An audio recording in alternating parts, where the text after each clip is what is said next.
दोस्तों, भारत और चीन के बीच के रिश्ते हमेशा से ही जटिल और विवादास्पद रहे हैं। पिछले कुछ सालों में इन दोनों देशों के बीच तनाव और बढ़ गया है। भारत ने कई कदम उठाए हैं ताकि चीन के दबदबे को कम किया जा सके। इसके चलते भारत सरकार ने कई क्षेत्रों में चीनी कंपनियों पर सख्ती दिखाई है, चाहे वह तकनीक के क्षेत्र में हो, व्यापार में या फिर सैन्य स्तर पर।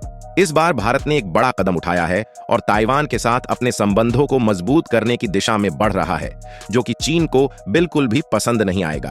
ताइवान को लेकर चीन की नीति हमेशा सख्त रही है, लेकिन भारत अब ताइवान को अपने संबंधों के जरिए चीन को चुनौती देने का मन बना चुका है। भारत ताइवान संबंधों की शुरुआत भारत और ताइवान के बीच के रिश्ते हमेशा औपचारिक रहे हैं। ताइवान को भारत द्वारा एक देश के रूप में आधिकारिक रूप से मान्यता नहीं मिली है, क्योंकि भारत वन चाइना पॉलिसी का पालन करता है। इस नीति के अनुसार चीन को एकमात्र राष्ट्र माना जाता है और ताइवान उसकी हिस्सा है।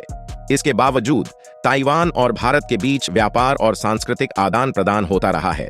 ताइवान ने 1995 में भारत में अपना पहला सांस्कृतिक और आर्थिक केंद्र टाइपई इकोनॉमिक एंड कल्चरल सेंटर स्थापित किया था, जो कि एक प्रकार से एम्बेसी के रूप में काम करता है। इसका मुख्य उद्देश्य दोनों देशों के बीच व्यापारिक और सांस्कृतिक संबंधों को बढ़ावा देना था। ताइवान और भारत के बढ़ते व्यापारिक संबंध। ताइवान और भारत के बीच पिछले कुछ सालों में व्यापारिक रिश्तों में तेजी से वृद्धि हुई है। विशेषकर इलेक्ट्रॉनिक्स और सेमीकंडक्टर के क्षेत्र में ताइवान की कंपनियां भारत में निवेश कर रही हैं। ताइवान की प्रमुख कंपनियों ने भारत में मैन्युफैक्चरिंग प्लांट्स खोले हैं, जिनसे भारत को तकनीकी विकास में मदद मिली है। साथ ही ताइवान से विशेषज्ञ और इंजीनियर्स भारत आकर काम कर रहे हैं, जिससे तकनीकी ज्ञान का आदान प्रदान हो रहा है।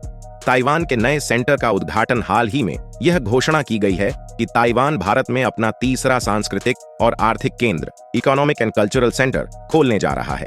यह सेंटर मुंबई में स्थित होगा, जो कि भारत की आर्थिक राजधानी है। इस सेंटर का मुख्य उद्देश्य भारत और ताइवान के बीच व्यापारिक संबंधों को और भी मजबूती देना होगा। मुंबई में यह नया सेंटर ताइवान की बढ़ती आर्थिक गतिविधियों के मद्देनजर खोला जा रहा है, क्योंकि ताइवान की कई कंपनियां यहां पर अपनी उपस्थिति बढ़ा रही हैं। ताइवान के साथ बढ़ते संबंध, भारत और ताइवान के बीच के बढ़ते संबंध चीन के लिए चिंता का विषय बन सकते हैं।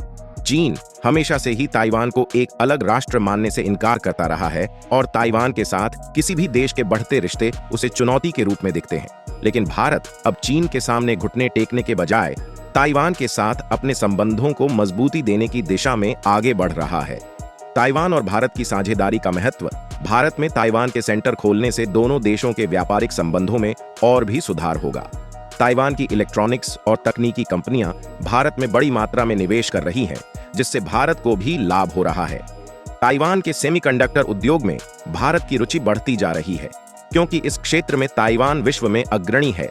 भारत अपने डिजिटल और इलेक्ट्रॉनिक उत्पादों में आत्मनिर्भर बनने की दिशा में काम कर रहा है और ताइवान के साथ साझेदारी से उसे तकनीकी सहायता मिलेगी। चीन के प्रति भारत की बदलती रणनीति। चीन के साथ पिछले कुछ वर्षों में भारत के संबंध और भी तनावपूर्ण हो गए हैं, खासकर गलवान घाटी में हुए संघर्ष के बाद। भारत ने चीन के खिलाफ कई कदम उठाए हैं, जैसे कि चीनी ऐप्स पर बैन लगाना, चीनी कंपनियों को सरकारी टेंडरों से बाहर करना और अब ताइवान के साथ व्यापारिक संबंधों को बढ़ावा देना। यह सब चीन के लिए एक कड़ा संदेश है कि भारत अब दबाव में आकर फैसले नहीं करेगा, बल्कि अपने राष्ट्रीय हितों के अनुसार निर्णय लेगा। तो दोस्तों, आपको क्या लगता है? क्या भारत को इस तरह के और भी कदम उठाने चाहिए ताकि हमारे देश की ताकत और भी बढ़ सके? हमें अपनी राय कमेंट्स में जरूर बताएं। अगर आपको ये जानकारी पसंद आई हो तो हमारे चैनल को सब्सक्राइब करें और वीडियो को लाइक जरूर करें। फिर मिलते हैं एक नई जानकारी के साथ। धन्यवाद। जय हिंद।